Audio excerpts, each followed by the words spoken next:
A broad alloy screen can pass a sample while a critical carbon or sulfur limit remains unverified. That is the central tension in metal quality control. One laboratory may need to identify an alloy and confirm its complete elemental profile, while also proving that carbon and sulfur stay within a narrow process or release requirement.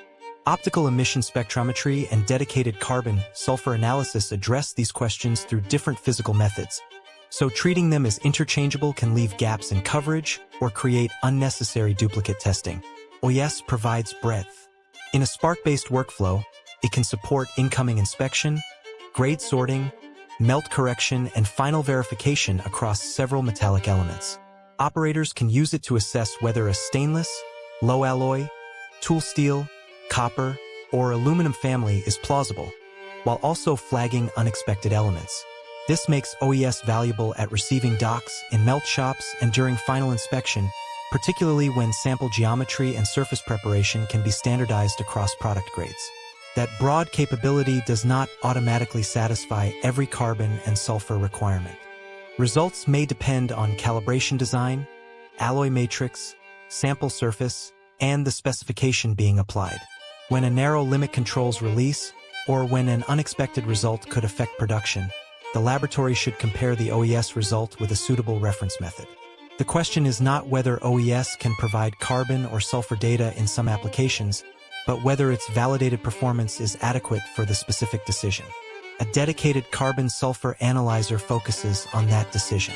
High-frequency combustion converts the sample into measurable gases, and infrared cells quantify the response. The method provides a separate quality record for carbon and sulfur, supporting melt release, process investigation, failure analysis, or independent confirmation when alloy identification and carbon-sulfur compliance point in different directions. The sample workflow also changes. A spark surface prepared for OES is not automatically the correct portion for combustion. The laboratory should define where the sample is taken, how it is prepared, whether it can be split, and how both portions retain the same identifier and custody record. This becomes especially important when two instruments produce conflicting results. The decision should be paused while the laboratory checks sample identity, representativeness, surface preparation, weighing, calibration status, blanks, and reference material performance. A retained or independently prepared portion can then be tested again. Persistent disagreement may justify an external laboratory, an alternate combustion configuration, or another technically relevant reference method. A combined workflow does not mean testing every sample twice. Incoming lots can receive an OES grade screen, with carbon and sulfur confirmation triggered by supplier risk, a defined specification limit, or another pre-established rule. During melting, OES can support alloying addition control, while carbon-sulfur analysis addresses chemistry that must be corrected before tapping.